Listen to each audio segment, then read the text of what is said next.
So I've been getting a lot of questions lately about how to compute your calories, and I want to see if I can help make that a little easier for you by walking you through the way that I computed my calories on my weight loss journey. So first, I want to show you how to get to the calorie calculator that I use. That I like the formulas behind this one the best. So you just open up Google and type in calorie calculator, just as your option, and you're going to look for the first option, which should be calculator.net. So go ahead and click on that. That's going to take you to here where you can enter your information. And you got to understand with calories, it's best guess as you're getting started. You're still going to have to trial and error this, which I'll talk about here at the end just for a moment. So first you need to enter your information. So let's say you're 34 years old. So actually I'll do it how it was when I started. So I was 34 years old. And I weighed 290 pounds. And at the time, I was only exercising 1 to 3 times a week. That's it. So, all right. So then we hit calculate.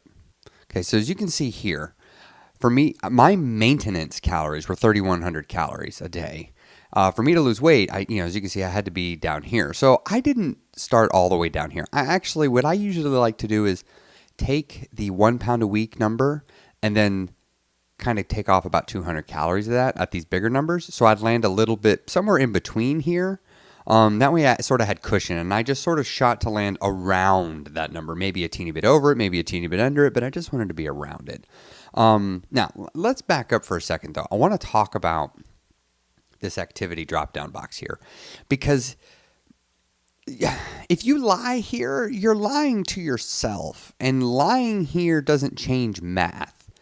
And so you have to be really honest with yourself, but I also don't want you to be too honest from the standpoint of if you're working out, maybe you're working out 1 to 3 times a week and you're thinking, well, maybe I'll just put sedentary so that I'm really like making sure I'm crushing this calorie number and getting it too low. Don't do that. This isn't the how low can I get the calories game. You just need to find the number that works for you and use that. So if you're not working out at all, you do sedentary.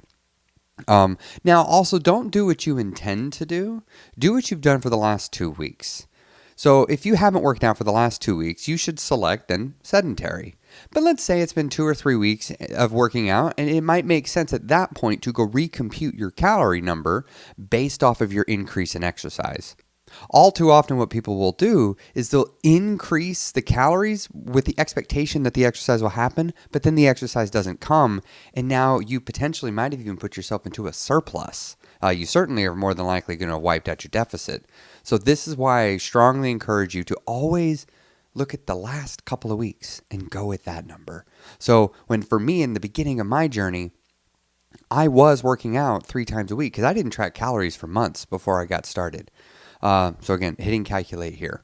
So the other thing, I want to explain this number here, maintain weight. So what that means is if you were to eat 2,300 calories-ish, you would need to neither gain nor lose weight, providing you did that over a sustained period of time. If you want to lose weight, you need to eat below that on a consistent basis for a sustained period of time. If you want to gain weight, see where I'm going? You have to eat above that on a consistent basis for an extended period of time. So some of you will look at this number and go, whoa, that's way too high. How can it be that much? And look, I want you to illustrate and understand, for you to have gained the weight, you actually had to eat above that on the average for a regular basis. So it may seem like a lot of calories, but remember, you are more than likely used to randomly having really big calorie days, and you're going to notice it when those are gone over time. You won't notice it right away. So definitely don't judge these numbers too harshly when you first get started doing it. Anyway, this is the program I used. If you have any questions about this, leave a comment down below. I'll do my best to circle around. I can't necessarily help you figure out what your calories should be because there's too many other factors to need to know. But if you're wanting to know how to use this website, calculator.net, I'm happy to walk you through it on that area. All right, if you don't know who I am, I'm Chris Terrell. I'm a weight loss coach, and if you're looking for some good free content around weight loss and other resources, and you haven't already found me through other ways, go check out my website, christerrellcoaching.com. click on free content in the top corner. That's going to take you to things like my Facebook group, my podcast, my Instagram, my TikTok, which I've been posting multiple times a day for over a year now. So there's tons of content there all around weight loss. So anyway, I'll see you in the next video.